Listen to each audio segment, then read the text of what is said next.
Hi, I'm Lubomir, and I bring another topic for thought. Part 7 Means of Implementation. We use various means to carry out the spiritual journey. I will discuss some of them. The different means depend on the level of the student's spiritual level. The master has to find out the student's level, what happens during the conversation, and then he can give him tasks. As long as the student is under his guidance, he verifies or falsifies the realized solutions during the following conversations. The spiritual journey can be divided into two basic stages. The first is preparatory, where the subject who is to embark on the spiritual path is cultivated.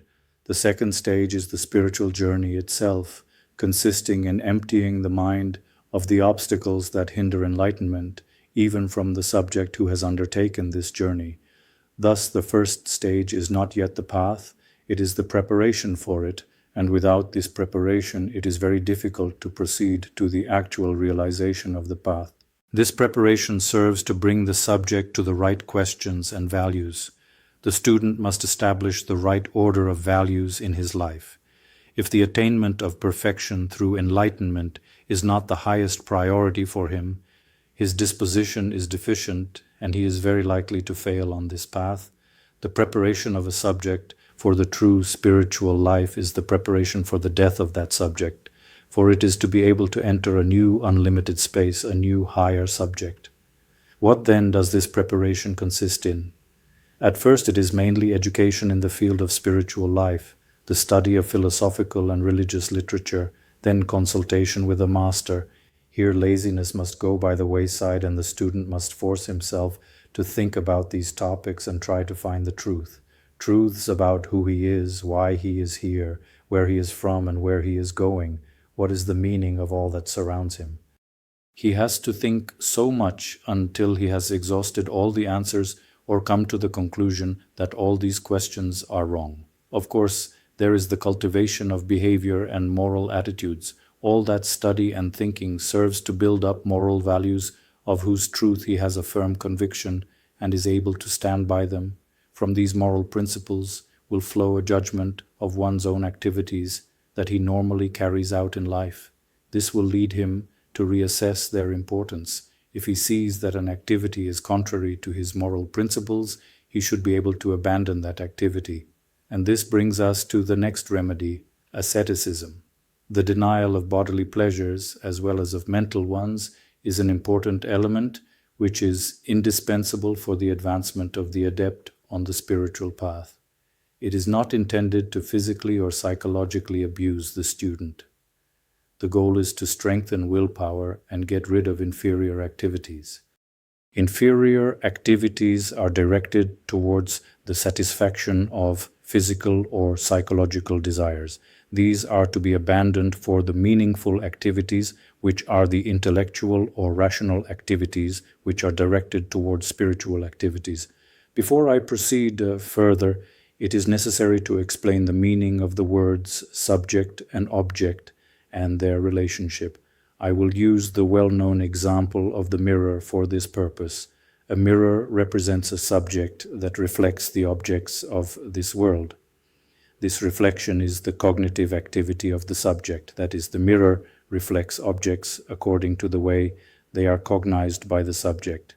To the extent that the mirror is dirty, to that extent is the reflection of the object dirty. The object is whatever is cognized. But for this cognition to take place, the subject must, figuratively speaking, grasp it, take possession of it. Thus arises their connection, their dependence. The mirror cannot display its own reflection. Therefore, the subject can be known indirectly through the objects it reflects, but this is a fictive knowledge. The other and only true way is to see it directly through enlightenment, which is the proper goal of the spiritual path. Now back to the realization of the spiritual life. Everything has its time, and this is also true in the case of practicing the preparatory phase. It is not possible to get rid of all the inferior activities at once and do only the meaningful ones. If one tried to do so, the world of the subject, that is, the subject that one ordinarily thinks of oneself as, would become empty, and the subject without the objects of this world would have nothing to fall back on and would collapse into emptiness. This would lead to mental collapse. He would be like a drowning man reaching out for anything he could grab hold of just to keep from sinking into the depths. He would be experiencing the imminence of death for which he is not prepared at this stage. Hence the importance of true guidance, which directs the student as to when and which activities to abandon, and in such a way that the emerging frustrations do not break the student's ability to cope with them, but at the same time move him on, which means a reduction of the objects on which he is addicted. A side effect of these means is the cultivation of the student's personality. This must also be reflected in his way of life. It will manifest itself in his priorities. It changes the order of what he sees fit to devote his time to. He sharpens his moral principles so that he is able to reject sharply and unequivocally everything that stands against them, no matter what he loses by doing so. By this approach, he strengthens his ability to control his will through reason. First he thinks, then he acts. He begins to realize that the most important struggle of his life is not taking place somewhere outside, but inside his mind. He gets an even better idea of this struggle when he begins to practice concentration. In addition to concentration, it is advisable to practice meditation in its simplified form, that is, thinking about one's spiritual path and one's goals towards the ultimate goal. It is a temporary way of communicating with God. In this meditation, thinking, that is, concepts, are used. This form is commonly known, and people use the term meditation in the sense of deep thought, shiryo, in Japanese Zen Buddhism. Its deeper meaning becomes apparent only by entering into non-thoughts. This form of meditation follows only after many years of practice and mastery of concentration. Concentration is a mental exercise in which the student tries to keep the mind focused on some predetermined object. Here he finds that the mind is constantly being drawn away from that object to various mental contents which dynamically appear and disappear in the mind. Spontaneously, it plunges into contents representing memories of things past or thoughts of things future. Something as dull as an auxiliary object in concentration fails to attach his mind even when he exerts willpower with utmost effort.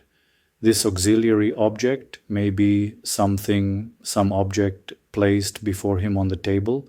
In practice, it has proved useful to use an object which is nearer to the person, and that is his own breathing. This object is also suitable for his rhythmic change. It is thus possible to observe, to concentrate on the texture of the inhalations and exhalations. In the very beginning, it is also recommended to use counting the inhalations or exhalations. This makes it possible to have better feedback as to whether the concentration is proceeding correctly. If the counting stops or an error in counting occurs, this indicates a lack of concentration. The benefit of practicing concentration is to calm the mind. It slows down the merry-go-round of mental contents that are being hindered by the auxiliary object. The latter has to fill the mind in such a way that there is no room left for thoughts to arise in a limiting way to fill the entire capacity of the mind. The subject is as if immersed in breathing and perceives nothing else. It is a virtual presence with no recollection and no anticipation. Such an exercise can help the student in the rest of his life as well, as it improves his concentration even in the ordinary tasks he performs at home or at work. It teaches him to gain control over his mind and use it in a more effective. It also prepares him for further progress on his spiritual path, preparing him to enter meditation. During deep concentration, which pushes all thoughts out of the mind, the conditions are created for deeper insight to occur. This is dependent on the emptying of the mind. However, even if such emptying of the mind succeeds, for the most part the realization of this insight, understanding, does not automatically occur. Cultivation of this concentration and expansion of the time in which it takes place is necessary. Then it is a state of sufficient equilibrium for information to appear in the mind of the student, which suddenly breaks the screen formed by the past and the future. An equilibrium state of mind is if it does not lean to one side or the other, that is, neither to wanting nor to rejecting. The mind finds itself in a state of flowing presence in which the reality of being is seen.